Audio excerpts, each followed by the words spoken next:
Yung corruption po sa flood control na tinutukoy mo, nagsimula 2016. Yan mismo yung sabi ni Diskaya kapag tatanong ni Bato de la Rosa. Kaya malabo nag-expose ng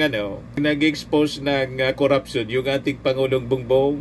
Kaya malabo itong pinagsasabi mo po, Atty. Harry Roque. Kaya kayo hindi na makapanuklay kasi ang tinutumbok ng investigasyon, yung previous administration. Kasi yun man dapat talagang tumbukin. Di ba? Yung sa present administration, 3 taon lang. Although, yung sa present administration na korupsyon, iniimbestigahan din po. Kasi tuloy-tuloy siya, pero nagsimula ang matinding kurakutan sa DPWH, sa flood control, 2016. Kaya pala, kahit 13,000 ang sinasabing pinagawa na flood control projects ng previous administration, pagpasok ng ating administrasyon ng ating Pangulo, bumabaha pa rin ang todo. Kasi pala, karamihan sa mga flood control projects ng previous administration ghost.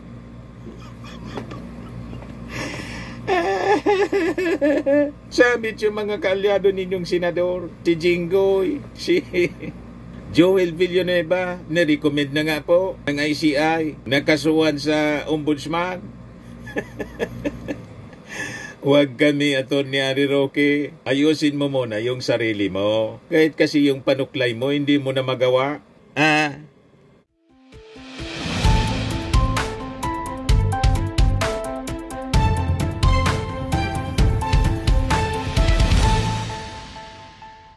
Hello po mga kababayan, si Dante Maravillas. Ito na ngayon si Atty. Harry Roque. Nauna pang naagnas kaysa kay Digong. Biglang dumaan mga kababayan sa timeline ko. Yung picture ni Harry Roque. Hindi na magawang makapanuklay. Sabagay, okay man itong itsura niya ngayon kasi undas. Hindi na niya kailangan na hindi na niya kailangan gumamit pa ng costume na pang Halloween. Natural na po. Yung piloka ni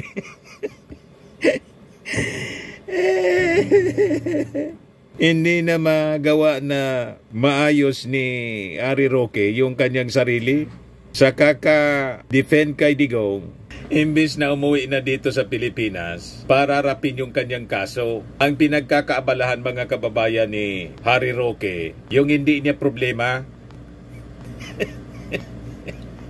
At ang layo-layo pa ng 2028 elections, politika, mga kababayan ang pinagdadaldal ni Atty. Harry Roque.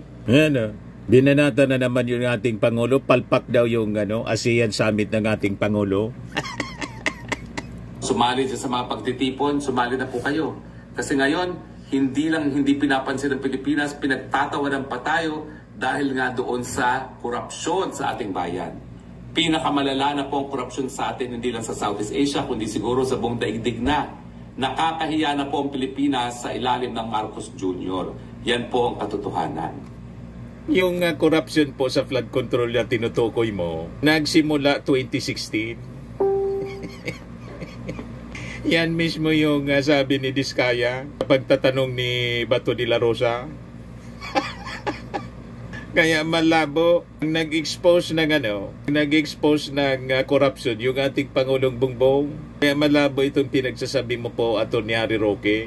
Kaya kayo hindi na makapanuklay kasi ang tinutumbok ng investigasyon, yung previous administration. Kasi yun man dapat talagang tumbukin. Di ba? Yung sa present administration, 3 taon lang. Although, yung sa present administration na korupsyon, iniimbestigahan din po. Kasi tuloy-tuloy siya, pero nagsimula ang matinding kurakutan sa DPWH, sa flood control, 2016. Kaya pala, kahit 13,000 ang sinasabing pinagawa na flood control projects ng previous administration, pagpasok ng ating administrasyon ng ating Pangulo, bumabaha pa rin ang todo. Kasi pala, karamihan sa mga flood control projects ng previous administration ghost.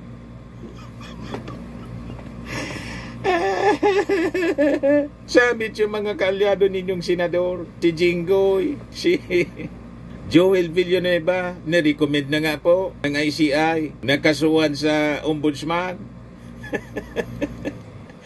Huwag kami, Atty. Harry Roque, ayusin mo muna yung sarili mo. Kahit kasi yung panuklay mo, hindi mo na magawa. Pero kung ano-anong mga pinakikialaman mo, pagialaman mo yung sarili mong problema. Di ba po? Mga kababayan, lahat kasi nungalingan yung mga pinagdadaldal ni Harry Roque. So kung hindi pa po kayo sumasapi sa pagtitipon ngayon dyan sa October 30, ngayong araw, dyan sa ating bayan wala sa man nangyari po. sumali na po kayo. November 1 na ngayon. 31 pala po yung pagtitipon na October at November 30. So hinihikayat po kayo, sumali na kayo sa mga pagtitipon ng 31 na Oktubre at saka 30 ng Nobyembre. Ang ating mensahe, nakakahiya na ang Pilipinas dahil sa korupsyon. Itigil na natin yung korupsyon na yan. Nakakahiya na ang Pilipinas dahil sa kawalan ng liderato ni Marcos Jr. Palitan na. Nandiyan naman po ang Vice President natin, si Inday Sara Duterte. Hindi na makapaghintay si Atty. Harry Roque kasi habang ang ating Pangulo ang Presidente, hindi siya makakauwi. Pampersonal po. Lahat pampersonal ang mithiin. Mga kababayan, gusto nang iupo si Sara Duterte. In your dreams. Hindi siya makakaupo at malamang hindi siya mananalo sa 2028 election. Hindi lang po siya power hungry. Kaya hindi siya nananawagan sa pagbibitiw ni Marcos Jr. dahil ayaw rin niya makinabang sa ganyang panawagan. Dahil pag siya nanawagan na ganyan, parang linuklok na niya ang sarili niya sa pagiging presidente. Ano nga hindi power hungry? Malinaw po ang mga galawan ni Sara. Noong September 21 nga, ang akala siguro niya makakaupo siya. Kaya nagpakatay na ng 100 cows. Nagpalitsong baka. Hindi man nangyari po yung panggugulo ng kanyang mga supporters, yung pa-people power niya. Di ba? Pagkatapos, nang tumama yung lindol mga kababayan, ang ipinakain ni Sara po sa mga taga Davao Oriental at Cebu, lugaw. Pero sa Maisog Rally, litsong baka. Di ba po mga kababayan? At si Sara mismo, dinesignate niya yung, inappoint niya yung sarili niya as designated survivor. Di ba? Lantaran po, pag nanasa, siya lang ang gumawa ng ganon. Other vice presidents may delikadesa. Never na nagme-mention na magsasabi ng mga statements na lumalabas kating-kati ng to make over.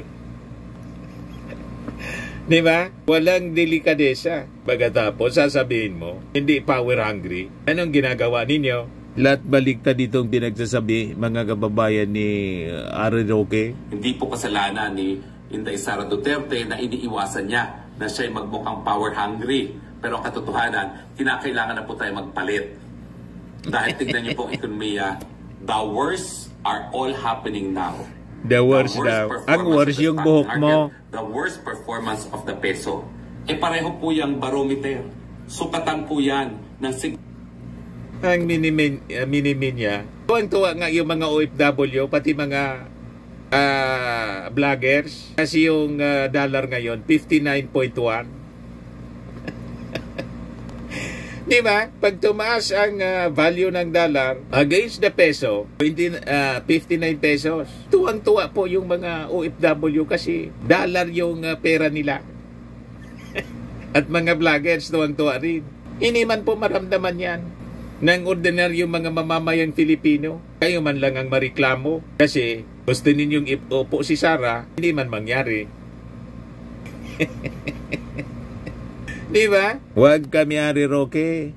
Ayusin mo muna yung buhay mo before kang makialam sa problema ng bansa. Bigla na ekonomiya. Kung pinakamalala na po ang bagsak ng piso at ng stock market, yan po ang pinakamalalang bagsak ng kabuhayan sa Pilipinas. Gumising na kayo. Matindi na ang problema sa pagkagutom. Ngayon ang pagkagutom kasama na ng pangunahing problema ng sabayan ng Pilipinas. Ikaw man lang ang may problema sa pagkagutom kasi wala ka ng matinong trabaho kasi sinira mo na yung buhay mo. Di ba? Sinira mo yung pagiging abogado mo. Si Sara mismo, ayaw kang maging abogado ni Digong. Hindi ka kinuhang abogado. At dyan sa dahig, wala kang kliyente. At sigurado, kahit bumalik ka dito sa Pilipinas, wala nang papatol sa inyo na kukuha bilang abogado. Sinong maniniwala pa sa inyo? Doon lang na pagkanta-kanta ninyong bangag-bangag-bangag. Diba? Bangag. Ngiwi. Butod. Sino pang papatol sa inyo na matinong kliyente? Pinakita na ninyo ang pagiging mentally unstable ninyo. Kitang-kita sa inyong itsura, oh. Naagnas na. Para ng taong grasa. O, diba? Sisihin ninyo yung ating Pangulong Bongbong Marcos sa nangyari sa buhay ninyo. Sisihin mo ang sarili mo. Lahat ito, consequences ng inyong mga kabuktutan. Diba? Pasmado na, mga kababayan, itsura ni Pilipino, Harry Roque. Ang walang tigil na pagtaas sa presyo ng bilihin, ang kawalan ng trabaho, mababang sweldo, at ngayon po, ang pagkagutom at kawalan na ng pag-asa ng ating mga kababayan. Kayo man lang ang nagugutom kasi wala kang hanap buhay. Huwag na po tayo mag-antay ng 2028. Sa tingin nyo ba, kapag nag-antay tayo ng 2028 at hawak ni Marcos Jr. at ng kanyang asawa ang makina, magkakaroon ng patas na eleksyon? Huwag na po tayo managinip. Hindi nila pauupin si Inday Sara, kaya nga gusto muna nilang matanggal bilang isang katunggali sa politika. Pero dahil hindi nga po sila nagtatagumpay sa ngayon, ang next plan ay huwag siyang panalunin sa eleksyon in 2028 by hook or by crook. Minamindset na niya, mga kababayan, na pag natalo si Sara sa eleksyon, dinaya sila. Si Sara matatalo sa eleksyon dahil sa pag-ugali niya. Di ba? At wala man siyang achievement, wala siyang performance. Lahat lang ginagawa niya gala, tree planting. Yun lang naman ang pinagagawa niya. Anong achievement ang pwedeng ipagmalaki ni Sara Duterte? Kung hindi yung mga maisog rally lang niya. Travel ng travel. Wala mang balik para sa ating bansa. Sinong matinong Filipinong boboto kay Sara Duterte na siya, mga kababayan, worst vice president ever na umupo sa Pilipinas? Huwag kami, Harry Roque. Ina-mindset mo yung mga tao, binibrainwash mo, pinapaniwala mo na pag natalo si Sara, dinaya. Matatalo si Sara kasi nagising yung ating mga mamamayang Filipino. Si Sara pala, inutil na vice-presidente. Hindi pwedeng maging presidente dahil sa kanyang mental health. Nakikita ninyo, saan ka nakakitang vice-presidente? Pagbantaang papatayin yung presidente. Ni-imagine yung ulo ng ating presidente, tanggalin, pugutan. Nakakita kayong ganong matinong leader? Di ba wala? Siya lang ang ganon. At proud yung mga DDS sa kanilang leader na ganon. May mental problem. Tama si Trillanes. May saltikan niya. O di ba? Ulitin ko po, huwag na kayong umasa na babasahin ng tama ng mga makina ang boto ninyo para kay Inday Sara kung aantayin nyo pang eleksyon sa 2028. Dapat ngayon pa lang gawin na nating presidente si Inday Sara dahil hindi na tayo mabubuhay pa. Siniraan yung comedy, mga kababayan. Kaya daw ngayon na gawin ng presidente si Sara dahil hindi na daw mabubuhay pa. Ikaw man lang ang hindi mabubuhay kasi jobless ka. Sinira mo yung hanap buhay mo. Huwag mong isisi sa Marcos administration ang lahat ng mga nangyaring masama sa inyo kasi ito natural consequences ng inyong kasamaan. Di ba? Kung aantayin pa natin ang 2028, baka mamaya mahigit 100 na ang dolyares pagdating ng 2028. At the rate, itong si Marcos Jr. ay nagpapalakad ng mga bagay-bagay. Baka mamaya mahigit 100 na ang dolyares pagdating ng 2028. At the rate, itong si Marcos Jr. ay nagpapalakad ng mga bagay-bagay. Maawa naman po tayo sa ating mga sarili. Tama na po ang paghihirap ng Pilipino. Palitan na po natin ang Marcos Jr. Gawin po natin yan sa mapayapang mga pamamaraan. Kung ayaw niya magbitiw, subukan natin siyang impeach. Kung ayaw niyang mapa-impeach, gawin na po natin ang desisyon na nakasalalay lamang sa soberenyang mga Pilipino, yan po ay patalsikin na sa pwesto itong si Marcos Jr. Umuwi ka na rito para pamunuan mo yung revolusyon. Ang problema, sige lang ang sulsul mo sa mga supporters ninyo. Hindi nga umabot sa 100 yung nagrarally every Friday doon sa It's a Shrine. Mga vloggers lang na mga DDS vloggers lang yung mga nandoon. Huwag kami, Harry Roque. So ano ang pakinabang natin sa mahinang peso against the dollar? O ito ang paliwanag ng Bloomberg. Ano niya yung pros and cons of a weak peso? More than 10 million Filipinos live and work abroad, and many of them send money home to help their families. These remittance flows reached a record 34.5 billion US dollars last year. Sabi ng Bloomberg, a weaker peso makes the remittances more valuable, increasing the purchasing power of this money in the Philippines. This could spur household spending, which would benefit consumer-centric companies. Household consumption accounts for around 2/3 of the nation's gross domestic product. The currency depreciation could also strengthen the usual seasonal uptick in remittances in the fourth quarter ahead of Christmas and New Year holidays. Kaya tuwang-tuwa yung mga OFWs kasi yung remittance nila, yung value ng peso, 59.1 against the dollar. So padala silang mga kababayan para may panggastos yung pamilya. At yung mga vloggers masaya kasi mataas yung value ng US dollar sa peso. O diba? Mas mataas ang value. O di wow. Kaya may pros and cons po. Ang pinipinta mga kababayan, isipan natin ni Harry Roque, parang dilubyo na. Para lang siraan yung ating Pangulo, yung Marcos administration.